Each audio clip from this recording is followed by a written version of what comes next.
Merci, Monsieur le Président, Mesdames et Messieurs les députés. L'Europe est une histoire des générations et chaque génération européenne a sa propre histoire. Pour la génération fondatrice de notre Union, l'histoire parlait de la construction d'une paix durable, là où il n'y avait rien que de la peine, de la douleur et de la destruction. Pour la génération d'après, il s'agissait de poursuivre la prospérité et la liberté en choisissant l'unité de notre marché intérieur et notre monnaie unique. Il était ensuite histoire de remettre notre famille européenne ensemble, en sortant nos frères et nos sœurs du grand foie et en accueillant nos frères et nos sœurs ici chez eux, au plein cœur de notre Union. Toutes ces générations et tous ces succès historiques ont été bâtis sur ceux d'avant et ont été inspirés pour ceux d'après. Et le choix a toujours été soit prendre la voie de la moindre résistance tout seul, ou aller de l'avant ensemble avec une vision, une ambition et vers la même direction. Dans ces moments décisifs, nous avons toujours choisi de faire le saut en avant ensemble. Car pour l'Europe, les mesures les plus audacieuses seront toujours les plus sûres. C'est cela qui nous a permis de construire une union de paix et de prospérité sans égal, sans précédent dans le monde. Honourable members, today we face our very own defining moment. What started with a virus so small your eyes couldn't see it has become an economic crisis so big that you simply cannot miss it.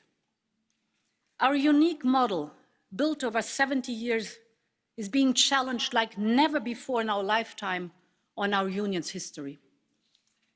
The common European goods we have built together are being damaged. Things we take for granted are being questioned. There is the single market that needs to recover. There is the playing field that needs to be made even again. There are 4 freedoms that need to be fully restored. The crisis has huge externalities and spillovers across all countries. And none of that can be fixed by any single country alone. A bankrupt company in one member state is a reliable supplier gone for business in another. A struggling economy in one part of Europe weakens a strong economy in another part. This is about all of us, and it is way bigger than any of us. This is Europe's moment. We see the economic, fiscal, and social fallout across all member states. Divergences and disparities widened. Complex questions of sovereignty and burden sharing have to be balanced. And so, in front of us, once again, is that same binary choice. We either all go it alone, leaving countries, regions, and people behind, and accepting a union of haves and have-nots, or we walk that road together. We take that leap forward. We pave a strong path for our people and for the next generation. And for me, the choice is simple. I want us to take a new, bold step together. Europe is in a unique position to be able to invest in a collective recovery and a common future. In our union, people, business and companies depend and rely on each other. In our union, cohesion, convergence and investment are good for all. And in our union, we know that the boldest measures truly are the safest for the future. And this is why the Commission is today proposing a new recovery instrument called Next Generation EU, worth €750 billion. It will sit on top of a revamped long-term EU budget of €1.1 trillion. Next Generation EU, together with the core MFF, sums up to €1.85 trillion in today's proposal. It goes alongside the three safety nets of €540 billion already agreed by Parliament and Council. And in sum, this would bring our recovery effort to a total of €2.4 trillion. Honourable members, allow me to explain how Next Generation EU will work. The money will be raised by temporarily lifting the own resources ceiling to allow the Commission to use its very strong credit rating to borrow money on the financial markets.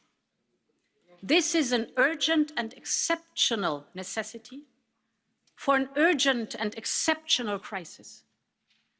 Next Generation EU will invest in repairing our social fabric, protect our single market, help rebalancing balance sheets across Europe. And while we are doing this, we need to press fast forward towards a green, a digital, and a resilient future, because this is the future of Europe's next generation. This generation that is globally connected and feels responsible for our world, our planet, with a clear vision to promote human dignity and the rule of law, determined to hold governments more accountable for fighting climate change and saving our nature, driven by the idealism for Europe and the belief that our union must strive for better. So beyond showing solidarity to overcome the crisis of today, I want to propose a new generational pact for tomorrow. Yes, the effects of this crisis mean that we need to make investments on an unprecedented scale today. But we will do it in a way that Europe's next generation will reap, will harvest the benefits tomorrow. Investments that will not only preserve the outstanding achievements of the last 70 years, but that will ensure that our union is climate neutral, is digital, is social, and a strong global player also in the future. And to make this happen, Next Generation EU will direct its massive financial power to invest in our common priorities through European programs. And honourable members, I'm always keen to ensure that this House has its full say on crucial decisions of our Union. My proposal to invest these funds via programs in our European budget achieves exactly that. Next Generation EU will restore and rebuild our single market, that great generator of innovation, prosperity and opportunity. All member states need to invest in technologies that will spark the recovery through new innovation and clean industries. Next Generation EU strengthens the European Green Deal and Horizon Europe, and will invest in key infrastructure from 5G to housing renovation. At the same time, we must ensure that the transition to a climate-neutral economy leaves nobody behind. Next Generation EU will therefore multiply the funding for the Just Transition Fund. And in the same vein, no member state should have to choose between responding to the crisis or investing in our people. Therefore, Next Generation EU increases Erasmus and youth employment support. It makes sure that people get the skills and the training and the education they need to adapt to this rapidly changing world. Next Generation EU will help those perfectly healthy companies that have made the right decisions and investment over decades, but that find themselves at risk now because competitors in other member states have better access to public or private money to get fresh capital. It will invest in key European industries and technologies to make crucial supply chains more resilient. It will ensure Europe remains cutting edge in key areas like artificial intelligence, precision farming, or green engineering. And Next Generation EU will help make our health systems more resilient for future crises. This investment will be a new European common good. It will show the true and tangible value of being part of the Union. And it will be owned by us all. In total, the Commission will raise 750 billion euro for Next Generation EU. Of that total, 500 billion will be distributed in grants and 250 billion in loans passed on to member states. Meine Damen und Herren Abgeordnete, lassen Sie mich ganz klarstellen, diese Zuschüsse, diese Grants sind eine gemeinsame Investition in unsere Zukunft. Sie haben mit den Schulden der Mitgliedstaaten aus der Vergangenheit nichts zu tun. Die Zuschüsse gehen durch den europäischen Haushalt. Und dieser begrenzt die Zahlung eines jeden Landes nach einem festen Schlüssel. Die Zuschüsse gehen klar als Investitionen in unsere europäischen Prioritäten. Die Stärkung unseres Binnenmarktes, die Digitalisierung, den European Green Deal, die Resilienz und mehr noch. Der europäische Haushalt hat immer aus Zuschüssen bestanden. Das ist nichts Neues. Zuschüsse für gezielte Investitionen und Reformen, Zuschüsse für mehr Zusammenhalt, Zuschüsse für eine Annäherung der Lebensverhältnisse in Europa. Und unsere Europäische Union ist der lebende Beweis dafür, dass es funktioniert. Durch die Europäische Union ist die Wettbewerbsfähigkeit, der Wohlstand und der Lebensstandard eines jeden Mitgliedslandes gestiegen. Diese Investitionen über das europäische Budget haben sich für alle um ein Vielfaches ausgezahlt. Und so ist auch Next Generation EU für uns alle. Wir investieren gemeinsam in Europas Zukunft und zahlen die Gesamtsumme nach einem bekannten und erprobten Schlüssel über zukünftige Haushalte zurück.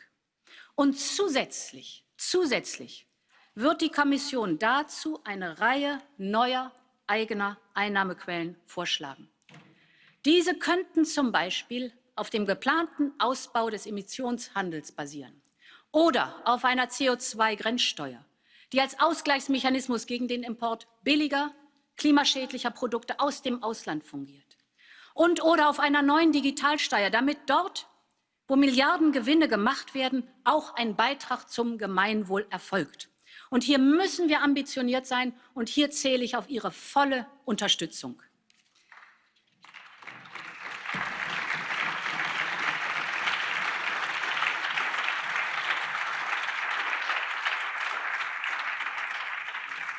Meine Damen und Herren Abgeordnete, jetzt ist die Zeit, die richtige Entscheidung zu treffen. Denjenigen, die heute die mutige Investition scheuen, denen sage ich, dass uns morgen die Kosten des Nichthandels in dieser Krise viel teurer zu stehen kommen.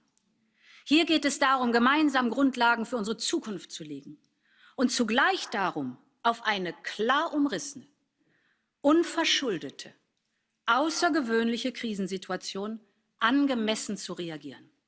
Deshalb lasst uns diese alten Vorurteile beiseite legen. Lasst uns stattdessen die Kraft wieder entdecken, die von dieser großen Idee eines gemeinsamen Europas ausgeht. Die Krise, mit der wir jetzt umgehen müssen, ist gewaltig. Aber ebenso gewaltig ist die Chance für Europa und unsere Verantwortung, in dieser Situation das Richtige zu tun. Wir können jetzt die Grundlagen legen für eine Union, die klimaneutral ist, die digital ist, die robuster ist und die sozial ist, besser aufgestellt als je zuvor. Vor 70 Jahren unternahmen unsere Gründungsväter und Mütter den ersten mutigen Schritt, um eine Union des Friedens und eine Union des Wohlstandes zu schaffen. Heute ist der Moment, das Kapitel unserer Generation hinzuzufügen und einen weiteren mutigen Schritt in eine Union der Nachhaltigkeit zu tun. Wir sind das der nächsten Generation schuldig. Lang lebe Europa! Vive l'Europe! Long live Europe! Thank you.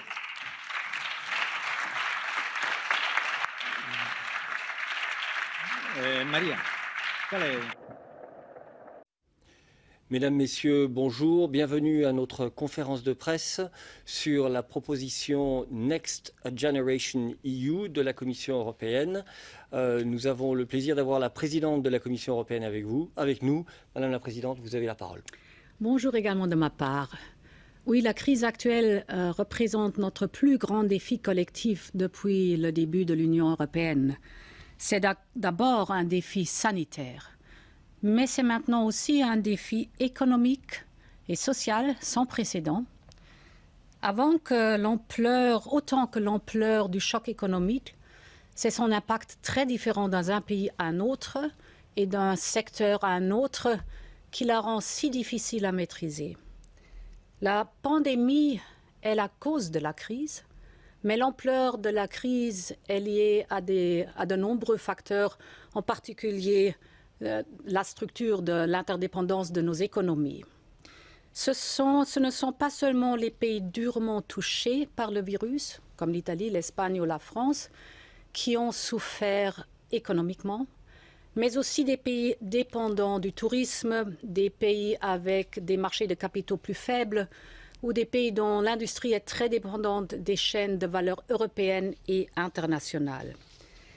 Et enfin, certains pays dont les marchés du travail sont dans une situation plus difficile et certains secteurs comme la mobilité, l'automobile ou le textile souffrent plus à travers toute l'Europe. À cet impact asymétrique des effets de la crise, il faut ajouter les capacités divergentes des États membres à soutenir leur économie. En clair, si nous n'agissons pas de manière déterminée, nous verrons des divergences significatives dans la relance économique des États membres, des distorsions dans le marché unique et des inégalités sociales déstabilisantes. L'Union européenne ne peut pas se le permettre. Pour créer de la croissance et de l'emploi dans notre Union, nous avons besoin d'un marché unique qui fonctionne avec une reprise de la convergence entre les États membres. C'est pour cela qu'une réponse au niveau européen est si important. All this leads us to the Commission's proposal, which I have just presented to the members of the European Parliament. This response is meant to deal with the present crisis whilst preparing the future. A future that reinforces the European Union as a whole and each and every member state. Indeed, the current crisis is also an opportunity. You know the emphasis that my Commission has put on the green and digital transition. And these transitions are even more important for the future. And at the same time, we must ensure that the transition to a climate-neutral economy leaves nobody behind. Next Generation EU will therefore multiply the funding for the Just Transition Fund. And the crisis has also taught us that the importance of strengthening resilience in all its dimensions, for example, the health, the social, the economic. Achieving all this can only be done by raising our game to a completely new level, by being bold and extremely focused at the same time. The aim must be to invest together in our common good. We will be bold by raising unprecedented amounts of funding at European level. We will be focused by channeling the funding to the new priorities that will shape the future. And to achieve this, we're setting up Next Generation EU worth €750 billion. Together with a core MFF of 1.1 trillion, this sums up to 1.85 trillion euro in today's proposal. We will use the bulk of this money to help member states recover from the crisis and build up their long-term resilience capacity. Und der Schwerpunkt wird daher auf Investitionen und Reformen liegen, eingebettet in das europäische Semester. Und der Schwerpunkt ist ganz klar auf unsere Prioritäten ausgerichtet: den europäischen Green Deal und die Digitalisierung. Ergänzend hilft ein Sonderprogramm mit Kohäsionsmitteln, die unmittelbaren Schäden durch die Krise abzufedern, vor allem natürlich in den am härtesten betroffenen Staaten. In ähnlicher Weise werden wir gesunden Unternehmen in ganz Europa helfen, aus der Krise heraus zu starten. Vielen mangelt es jetzt dafür an Liquidität. Und nicht jedes Unternehmen hat das Glück, sich für die dringend notwendige Rekapitalisierung auf einen starken, auf einen heimischen Markt stützen zu können. Eine weitere Lehre aus der Krise ist, dass wir unsere wichtigsten industriellen Wertschöpfungsketten stärken müssen. Next Generation EU wird diesen Vorhaben einen Schub geben. Außerdem hat uns die Krise vor Augen geführt, dass wir in ganz Europa bei unseren Gesundheitssystemen nachbessern müssen. Hier geht es nicht nur um die Kapazitäten, sondern auch um die Qualität und die Krisenfestigkeit. Ein neues Programm soll uns dabei helfen. In diesen Zeiten hat jeder verstanden, wie wichtig es ist, hochkarätige Forschungseinrichtungen mit exzellenten Wissenschaftlerinnen und Wissenschaftlern in Europa zu haben. Und deshalb wollen wir Horizon Europe stocken. Wir müssen international und gemeinsam agieren, wenn wir diese weltumspannende Krise in den Griff bekommen können. Deswegen werden wir unsere Unterstützung für unsere Freunde auf dem westlichen Balkan und für unsere Nachbarn in Afrika sowie Partner in der übrigen Welt verstärken. We need to be very resolute in our response to this crisis, because our citizens and businesses have acute and urgent needs. But we must do it in such a way that we prepare for the future. And this is why, thanks to the focus of Next Generation EU and together with a baseline MFF, 60%, so more than half, of our investments will go to modern policies over the next 7 years. Moreover, in preparing the future, we must also pay attention to the current difficult financial and budgetary situation of many member states. Therefore, the funding will be raised through loans, many of which will have very long-term maturities and will be paid back thanks to new own resources through the next European budget. These new own resources would be levied, for example, through the emission trading system, through a new carbon board adjustment mechanism, a levy on big companies that benefit most from the single market, on single-use plastic, and through a digital tax based on OECD work. This would allow member states to contribute to the next European budget at the same level they currently do. Allow me to stress that Next Generation EU will in any case be strictly time-limited and as extraordinary as the current crisis. The proposal is on the table. It stems from intense work by the Commission and numerous contacts with my counterparts in the Member States and the other European institutions. We need to reach an agreement between the European Council and the European Parliament as soon as possible to allow time for the necessary national ratifications. Moreover, I hear the calls for action even before the end of this year. I understand and I support these calls. And this is why we are also proposing an immediate reinforcement of the current MFF and 2020 budget to top up cohesion spending, bring forward recapitalization support and funding for external action, in particular for the Western Balkans. I will work without rest with my colleagues in the European Council and the European Parliament to come to an agreement as quickly as possible on all these proposals. We are at a defining moment for the European Union, but I'm confident. The past weeks have shown that there is a growing awareness of the need to invest together in the European common good, and to do this by laying the foundations for the well-being of Europe's next generation. And I always think, where there is a will, there is a way. Thank you. We'll now move to your questions. I would just like to remind you that we have today interpretation from English, French, German, Italian, and Spanish, so you can ask your questions in those languages. And I would like to start with Bernardo de Miguel. Bernardo, if you press the speak button.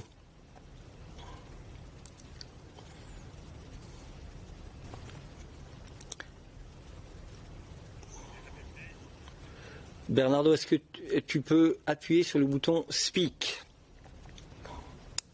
Voilà. Hello, Eric, thank you. Hi, Madam President. Can you hear me? Yes.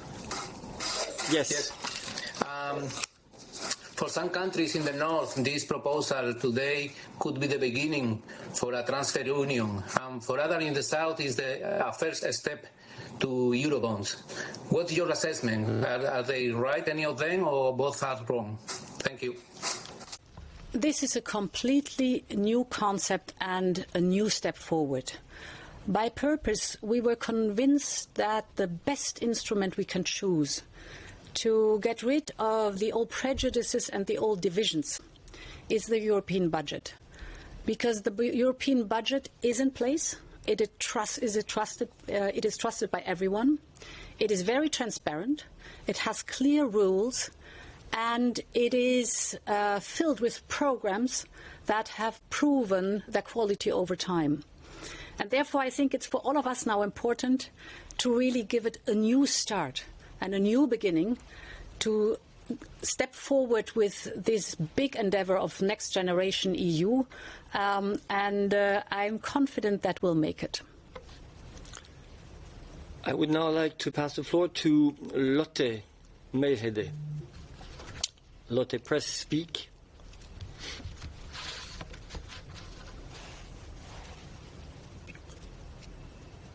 Me? Yes, we can hear you, Lotte. Hello? Yes, we can hear you. Go ahead. Okay, you can hear me? Yes. Okay. Thank you, Mrs. President. When we look at your proposal today, it's very, very far away from where I'm from. TV2 Denmark, so I'm asking on behalf of the Frugal Four.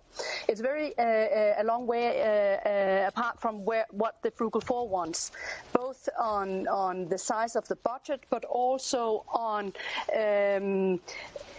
how much money you are giving as grants. So how do you plan to get the Frugal Four on board? Well, I have very well studied the proposal of the Frugal Four, indeed. And if I look at what they are asking for is a modernized European budget. I told you that this budget is 60% modern policies, which is completely new. They are asking for front-loading, temporarily topping. I'm just reading from the paper. So we have this next generation EU as front-loaded and temporary in place. They are asking, rightly so, to a composition of expenditure proportionate to our strategic priorities. I share that. And therefore, I think that we take the grants and ask or link them to the European semester in a way that the member states come forward, present their national recovery plans, and they are combined with the European semester, gives a lot of confidence that it's our common European policies that we will be able to put in place through investment and reforms. And the overall package, for example, the allocation of the money through these national recovery plans in the recovery facility will be decided together with a working group from the Council. So I wanted to make very clear that this is a common endeavor to invest in the future, to stress our priorities. And if I look at other topics that are important for the Frugal Fourth, research and innovation, enhanced resilience in the health sector, both are fulfilled in this proposal. Climate growth and digital agenda is fulfilled in this proposal. Not leading to any mutualizing of debt is here in the Frugal Four paper. And this is the case, as I said already, but I'm happy to explain that again. So if you look at the borrowing mechanism, that is the basis for Next Generation EU, the guarantees by the member states are in relation to the typical share each member state gives as a percentage to the European budget. So here very clear the rules of the European budget. And the fact that the grants are channeled through the European budget shows that trusted European programs are underlying the expense of or the provision of grants, and also the paying back period goes, of course, with the keys we have for the European budget. So there is, for the member states, a very clear control on what share is theirs, what the guarantees or payback mechanism is concerned. And on the other hand, we have found a mechanism that in the utmost crisis we have at the moment being is generating enough common money that we can bring forward the European level by this. So, of course, there will be discussions and debates now in Council and the European Parliament. I must say I spent the last weeks, this was very important work because, of course, I reached out a lot to the member states, all heads of state and government, to our parliamentarians in the European Parliament, so to listen a lot to what their focus or emphasis is, because in the very end I think it is important for the Commission to come forward with the own proposal, but also to have it in a wise form so that everyone can start working on it in a constructive manner. Next question, Tommaso Galavotti. Yes, good afternoon. Oh. Just two questions. Can you hear me? Yes, we can hear you. Yeah. Go ahead. Yes, we can hear you. Go ahead. Thank you. Just two questions, if I may. The first one is on a possible enhanced cooperations by a coalition of the willing if the proposal doesn't pass in the European Council. It's been floated by some parliamentarians. Do you think that it would be feasible or not?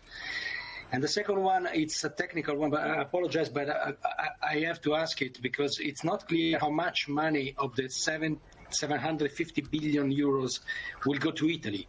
Will they be 153 or 173? Thank you so much. Tommaso, on your latter question, these figures will be made public officially tomorrow. There will be a specific series of press conferences related to the programs with pre-allocated amounts, so you will get the final confirmed information officially on that day. I think it is now very important. I think it's very important that we now focus on this proposal. We should not forget that we are in a deep crisis and we haven't seen the end of the crisis so far. So things are getting more and more serious. And therefore, we should all focus, all 27 and the European Parliament, on this proposal. I would always argue towards, within discussion, for example, with the Frugal Four, but with all 27 member states, that the experience we made together in the European Union is that none of our member states would be at this level of prosperity and social security if it were not for our single market and if it were not for our European Union. So we all share by contributing to the European programs, but we get out of it way more. And I think for any of the member states, not only the frugal fours, but for any of the member states, it's very clear if you have companies that have supply companies in other parts of the European Union and they get into economic difficulties, it will hamper your own national companies or your own national economy, because the single market is so deepened and we are so interdependent, which is good. This is the strength of the single market, that it pays off to invest in this single market. We can and have developed together rules how we invest. So this is also a proven instrument in the European budget we are using, the European semester. And I think this combination of recovery plans that are tailored or tailor-made to the situation in the member state. A Croatian recovery plan will be different than a Portuguese one. A Swedish recovery plan will be different to a Romanian one. But this combined with our European priorities is an ideal opportunity not only to repair the damages of the crisis, but also to step forward in modernizing our single market and pushing forward our European priorities. And I think every member state made this experience, that they are, thanks God, in this union growing and getting better because of the union, because of the single market. So this is, in my eyes, very convincing to invest in the single market. Christian Schillmann, tu as la parole.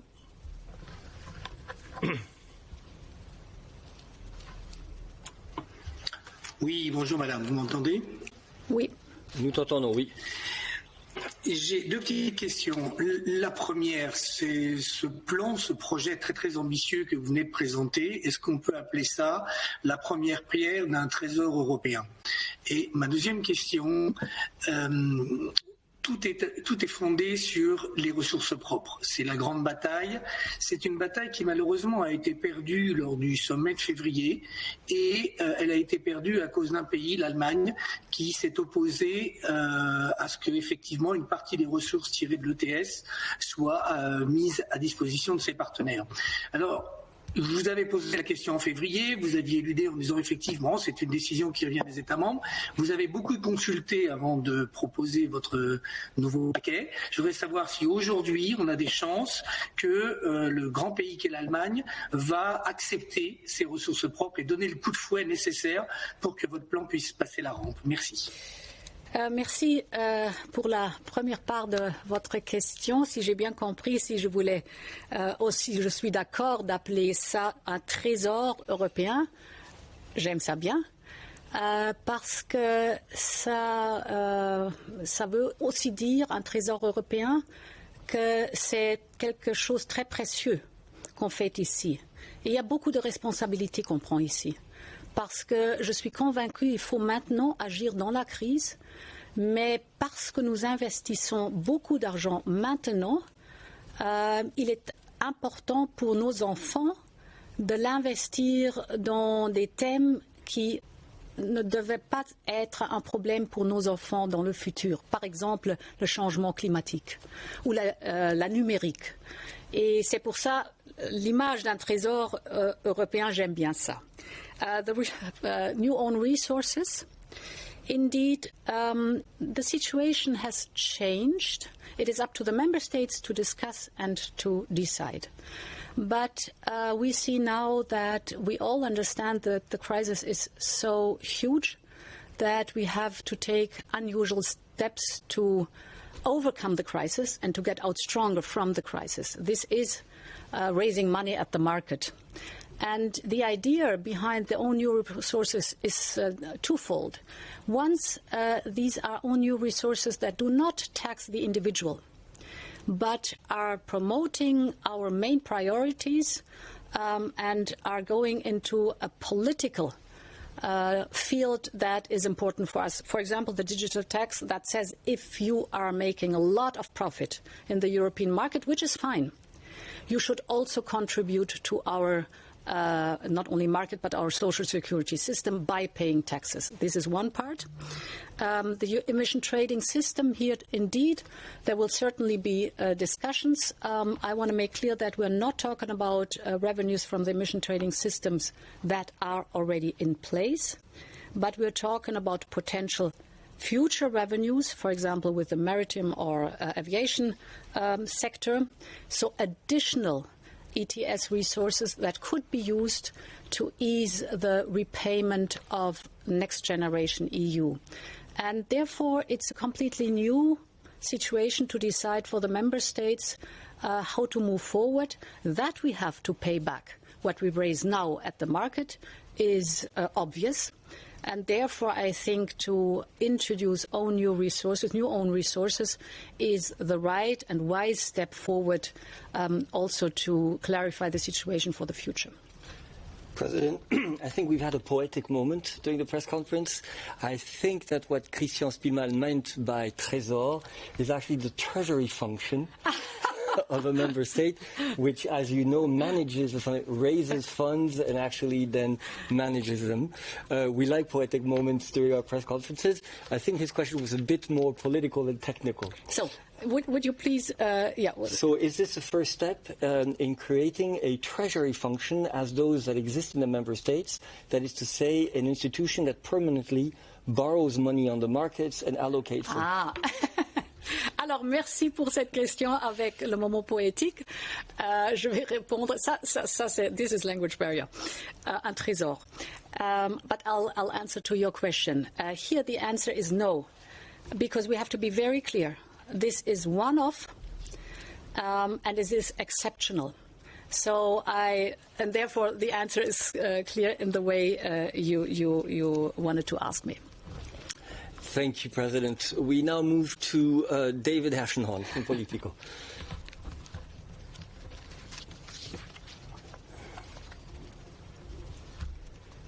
David, you are on, but we cannot hear you. Yes. There we go. Go ahead. Thank you very much, Eric. And President, thanks for taking the time with us.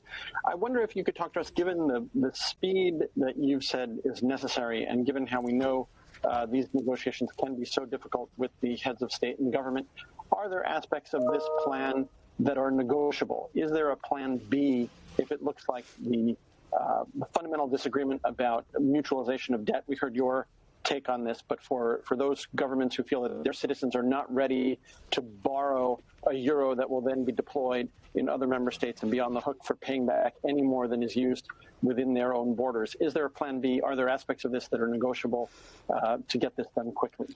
Well, first of all, the general concept. So the general concept that on top of the MFF, we use an increased own resources ceiling, that is the guarantees by the member states, to raise money on the capital market and to channel this through the European budget is accepted. The discussion is about the size, and the discussion is about grants and loans, or grants or loans. But the general principle to use the headroom for raising money on the market has been discussed, and we have been tasked as a Commission to work on that model.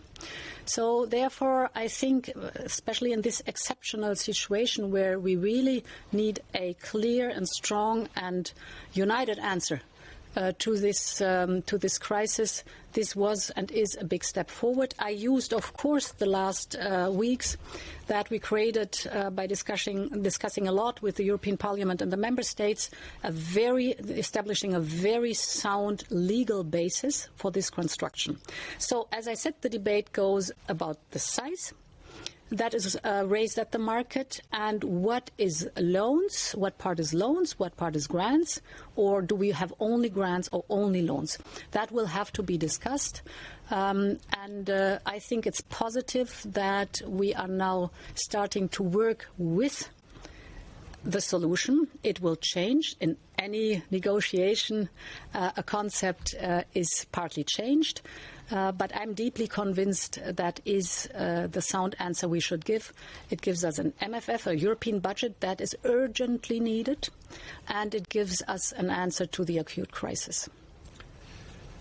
Griselda, you have the floor. Tu as la parole.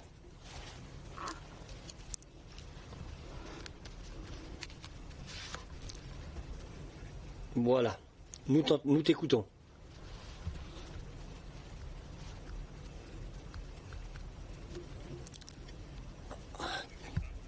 Griselda.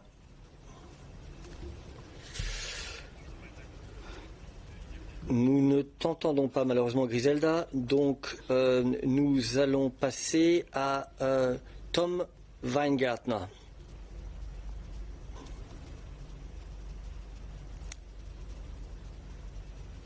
Appuie sur Speak. Einmal diese 60-40%, die Sie da vorschlagen, ist das irgendwie technisch begründet oder ist das jetzt ein politischer Kompromiss oder warum nicht 2080? Tom, I'm sorry. Yeah. We did not hear the beginning of your question. Could you start over? Okay. Hört er mich jetzt? Ja. Ja. Okay. Ich wiederhole die Frage nochmal. Diese 60-40% zwischen Loans und Zuschüssen, die Sie da vorschlagen, ist das jetzt ein politischer Kompromiss irgendwie, auf den sich die Kommission da geeinigt hat, oder gibt es dafür auch irgendwelche sachlichen Gründe? Und dann hat die Kommission ja bei der normalen Finanzausstattung, also bei dem normalen Finanzrahmen für die nächsten 7 Jahre, etwas weniger vorgeschlagen als in Ihrem ersten Vorschlag. Können Sie sagen, wo Sie da Abstriche gemacht haben? Also, um die zweite Frage zuerst zu beantworten, wir sind sehr nah an dem Februarvorschlag geblieben, denn wir wissen auch, dass der mittelfristige Finanzrahmen im Augenblick in dieser Krise für die Mitgliedstaaten bedeutet, sozusagen aktiv einzuzahlen, und deshalb es eine Grenze gibt, auch der Belastung der Mitgliedstaaten, die denkbar ist. Deshalb sind wir sehr an dem Vorschlag geblieben, der im Februar mit auf dem Tisch lag. Das bringt uns aber zu dem zweiten Thema, das Sie als erstes gefragt haben, nämlich die Frage der Zuschüsse und der Kredite. Die Zuschüsse sind unseres Erachtens in dieser Höhe notwendig, um die richtige Antwort auf die Krise geben zu können. Das ist einerseits nicht nur das Thema des Recovery and Resilience Facility, also der nationalen Pläne, die vorgelegt werden, um dann im europäischen Semester Investitionen und Reformen auch durchzuführen, sondern diese Zuschüsse, der gesamte europäische Haushalt ist ja eigentlich ein Zuschuss, um mit diesen Zuschüssen auch Programme zu verstärken, von denen wir wissen, dass sie absolut notwendig sind, um die Krise zu überwinden oder aber stärker auch dann die Resilienz in den Vordergrund zu bringen. Ich will Ihnen einige Beispiele nennen. Das ist das Solvency Instrument, also ein Instrument, das über die Europäische Investitionsbank es Firmen ermöglicht, über den privaten Sektor, private Investitionen, Eigenkapital aufzustocken, wenn sie in Mitgliedstaaten sind, die diese Möglichkeit aus finanziellen Gründen nicht so nutzen können wie andere Mitgliedstaaten. Auch die Strategic Investment Facility, also ein Instrument, das in der Lage ist, in entscheidenden Zulieferketten eine Verstärkung vorzunehmen, damit unsere Abhängigkeit von einzelnen globalen Zulieferketten nicht mehr so stark ist, wie wir das in der Krise gesehen haben. Aber auch die Verstärkung von Programmen, die für uns entscheidend sind, um den europäischen Markt zu modernisieren. Ich gebe Ihnen ein Beispiel, Horizon Europe. Es ist ein sehr bekanntes, exzellentes Programm für die Forschung, Wissenschaft und Innovation. Oder Erasmus, unsere Studentinnen und Studenten, die quer durch Europa überall als Europäerinnen und Europäer studieren können, um nur 2 Beispiele zu nennen. All das muss auf einer Basis der Zuschüsse sein, denn nochmal, der europäische Haushalt ist an sich ein Zuschuss. Die Frage der Kredite ist dann eine Möglichkeit für Staaten, für die es günstiger wäre, Kredite über die Europäische Union über die Europäische Union zu bekommen. Eine Frage, die die Mitgliedstaaten kombinieren können mit ihren nationalen Wiederaufbauplänen. Das ist deshalb auch der kleinere Teil, den wir in Next Generation EU angelegt haben. All right, we are going to try Griselda one last time. Griselda, tu as la parole.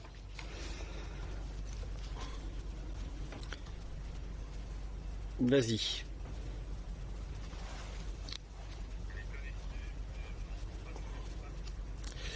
Oui, Griselda, je suis désolé, mais il y a un problème technique avec ton micro. Nous passons donc à David Carretta. Oui. Bonjour, David Carretta, Radio Radicale. Deux questions si je peux, Madame la Présidente. La première, vous avez dit que la vitesse est importante. Vous avez prévu une proposition pour dégager 11 milliards en 2020. Premièrement, est-ce que c'est suffisant? Et si ce n'est pas suffisant, est-ce que vous pensez que des pays comme l'Italie devraient recourir à d'autres instruments comme le mécanisme européen de stabilité? Deuxième question, comment allez-vous vous assurer que cet argent européen va être bien dépensé? Si je pense au cas de l'Italie et comment elle a dépensé l'argent européen ces dernières années, on voit beaucoup de problèmes. Encore aujourd'hui, dans le décret qui a été adopté contre la pandémie, il y a 3 milliards d'euros pour une compagnie aérienne à l'Italie qui était déjà en faillite avant la pandémie. Est-ce que vous allez poser des conditions claires pour que l'argent européen soit bien dépensé? Merci. Okay. To your first question of the speed, I think it is in our all common interest, and no member state has not been hit by the crisis, that we're fast with this. I know there is a process to manage, so we need unanimity in Council, and then we need to convince national parliaments to ratify. This needs speed. I was witnessing the speed we were able to have in the last economic and financial crisis, which was less damaging than this one. And it was outstanding to see how fast, for example, how high the speed was when it was necessary to save banks and other institutions. Here, it's the whole of the European Union. It's the whole economy. All sectors are hit. You know that the reason for the crisis is a virus, so it's nobody's fault. But the damage is enormous, and it hits, as I said, every member state. So it's in our common interest that we move fast forward, because if we wait too long, we will have bankruptcies, we will have a rising unemployment with all the difficulties for member states to stem this increase of social security support. And the costs of not being active and not being fast are way higher, in my eyes, than we could afford. So there is a good reason to be fast. And I think it's a European moment where we all have to take the responsibility to convince all of us and the respective parliaments that it is in our common interest to find a solid position now. Your question, whether the money is well invested. We have, I think, a very wise mechanism with asking the member states to present their national recovery plans, which gives them ownership. This is important, and they know very well what's going on in their own respective country. On the other hand, we have the common European priorities that are laid down the European semester, and I mentioned them several times. And we will have a decision after the negotiations that are typical, that is taken not only by the Commission but also by Council. So you have a sound and wise system that balances the different interests in the common European interest. And I think it's also an opportunity to bring forward our knowledge about how do we want to move forward as a European Union, what is necessary to be strong, to be prosperous, to be sustainable in our economies. We now move to Sam Fleming. Oh. Hello, Sam Fleming here from the FT. Thank you very much for taking the question. Both related to the own resources element. You mentioned the very ambitious proposals on own resources.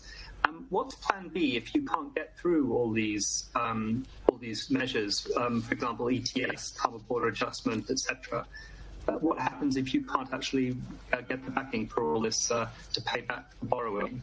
And secondly, you mentioned, particularly on the corporate levy, this tax on big companies that benefit from the single market. It sounds a little bit like the CCCTB, but obviously not entirely like that. I wondered if you give us a little bit more detail as to what that actually, or that company tax would. Thank you. You broke off a bit, but I think we got the gist of your question. Yes. So indeed there are three options to pay back. My favorite is increased new own resources, or in the next MFFs, with a long period till 2058. You can balance between increased contributions or reduced programs. So these are the three options that are out there for payback. So you can imagine, I think it's in the common European interest to build up new own resources in a way that we have a stable path to pay back these own new resources. So on the taxes themselves in detail, I think we'll have further press conferences during the next days, so you might want to elaborate that there. In fact, following this press conference, we will have another press conference with Budget Commissioner Johannes Hahn, and therefore it would be possible, I think, to ask him that question, Sam. We now move to Andreas Lieb. Ja, hallo, schönen Nachmittag. Können Sie mich hören? Ja, können wir, Andreas. Ja, okay, gut. Ich möchte wieder gern zurückkommen auf die Frugal Four.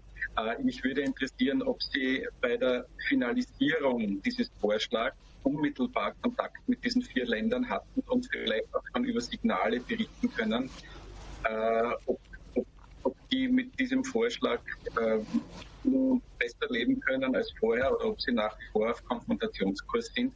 Und in diesem Zusammenhang, ob Sie damit rechnen, dass, wenn die Sache nun im Rat landet, ob diese Länder oder auch andere Länder, die sich anschließen, Bedingungen stellen für ihre Zustimmung. Also ich denke im Speziellen an Rabatte, von denen man ja eigentlich...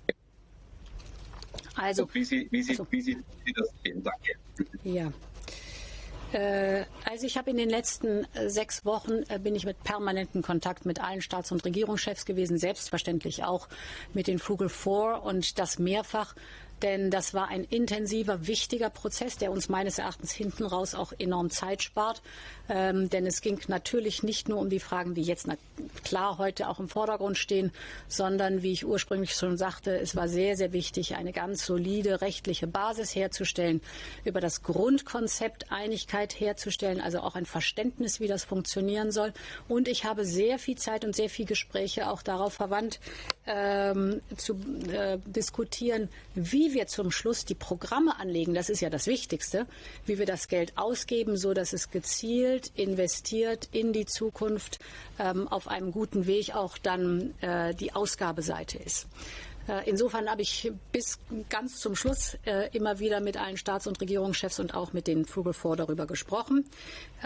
Mir ist völlig klar, wo die Vorbehalte sind. Wir fokussieren die Vorbehalte im Augenblick sehr auf die Frugal Four, aber natürlich hat es auch in anderen Mitgliedstaaten andere Formen von Vorbehalten gegeben und das ist völlig in Ordnung so. Das ist ja auch die Schönheit unserer Europäischen Union, dass eine große Heterogenität auch der einzelnen Positionen immer wieder unter einem Dach dann einen gemeinsamen Weg nach vorne findet. Was das Thema angeht, Rabatte zum Beispiel. Es sind ganz viele Themen auf dem Tisch und die gehören wie immer bei allen Verhandlungen mit in den Korb, der betrachtet wird und der verhandelt wird.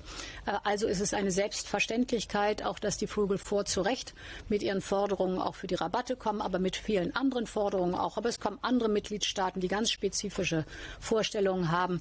Das gehört zum Verhandlungsprozess selbstverständlich mit dazu. Ich finde, wir müssen eine gute Balance finden, dass wir dieses Grundkonstrukt, dass wir der Krise angemessen Next Generation EU jetzt auf die Beine stellen, dass wir eine Lösung finden, wie viel Grants, also wie viel Zuschüsse und wie viel Kreditlinien sind, dass wir Einigkeit darüber herstellen, wie wir das Geld investieren wollen im gemeinsamen europäischen Interesse und wie wir die Belastungen ausgleichen können zwischen den einzelnen Mitgliedstaaten. Athanasios, you have the floor. Thank you, Eric. Madam President, I think that there is a critical mass of what can work and what cannot work in a plan like this. And you're proposing a ratio of 2-to-1, grants versus loans. You have mentioned that this is up for negotiation. Up to which point do you think that the aims, the targets of your plan will be realized if this ratio changes? How low can we go from either side? I can imagine it's for the leaders, but you must have let's say, a technical assumption on what works and what doesn't work concerning this ratio. Thanks. For me, it was important to put forward the Commission's proposal, which has to be ambitious, but realistic and plausible. And that's what we've done today.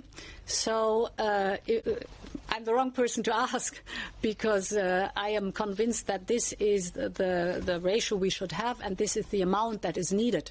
So if we look at our needs assessment, it shows that there is the need out there, not only for the European level, also for the member states, also for the private level, but there's a huge need out there, an investment gap that we have, a financing gap that we have in the member states, and an equity problem that we have in many companies. So this is well calibrated.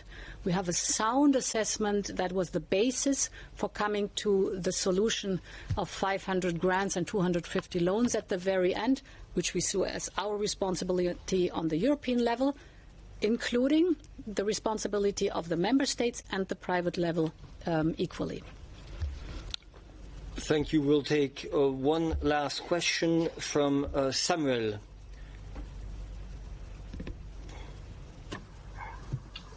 Oui, bonjour madame, vous m'entendez? Oui. Oui. Alors ma question concerne les réactions de plusieurs organisations de défense de l'environnement qui ont accueilli les propositions de la Commission avec une certaine forme de scepticisme. Greenpeace estime notamment que la proposition n'offre pas d'alternative au modèle économique qui a été ébranlé par la pandémie, qui est basé sur la croissance, la concentration des richesses et l'exploitation de la nature. Tandis que WWF s'est plaint d'un manque de mécanismes clairs qui pourraient garantir qu'aucun argent dépensé par les États membres ne sera affecté à des activités telles que l'automobile, par exemple. Donc j'aimerais connaître votre réponse à ces commentaires. Et aussi parce que depuis plusieurs mois, j'entends de nombreux responsables politiques dire que le monde d'après sera différent. J'aimerais savoir comment vous envisagez le monde post-coronavirus et selon vous, qu'est-ce qui sera vraiment différent? Yes. So, first of all, we have very clearly detailed out that this investment through Next Generation EU has to be aligned with our European priorities, and I repeat them. It is the European Green Deal, and it is the digitization, and it is resilience. We have decided that 25% of the whole budget, and therefore the overall budget, will be streamlined to the European Green Deal, and very clearly put down that whatever we do, it should not do harm to our goal to be climate neutral in 2050. The same goes for the digitization. Extremely needed. I think it's self-explanatory because we needed, or we saw how much we need the digitization during the crisis. And there will be a very clear focus, a very clear emphasis on it. It's in our common European interest, and it's an absolute must to develop our single market in a way that it will be resilient also in future.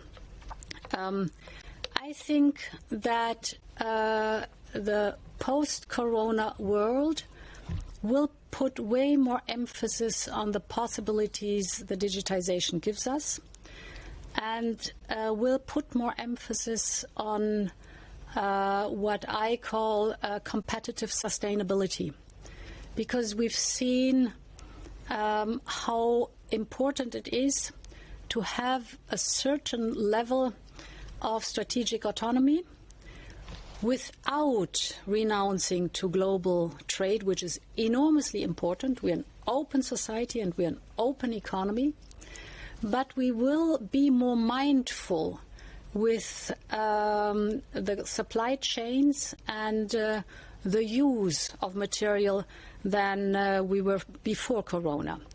I am deeply convinced that we will have to learn, and it's to our benefit, to go way more in a circular economy that once takes resources, but then learns, and this is fascinating to see when you have the hallmarks or the examples for it, how to recycle the product over and over and over. We will go way more to an economy that is services-based than product-based. And we will keep in mind that this competitive sustainability that was visible also during the Corona crisis, how dependent we are on that this will be developed. So we will have a new normal after Corona. Thank you very much. We have now come to the end of this press conference. You have a second opportunity to ask questions with the press conference, which will start in 10-15 minutes with Commissioner Hahn. I therefore recommend that you stay connected. It will take a bit of time before the next press conference starts, but it will be using the same link. Thank you again.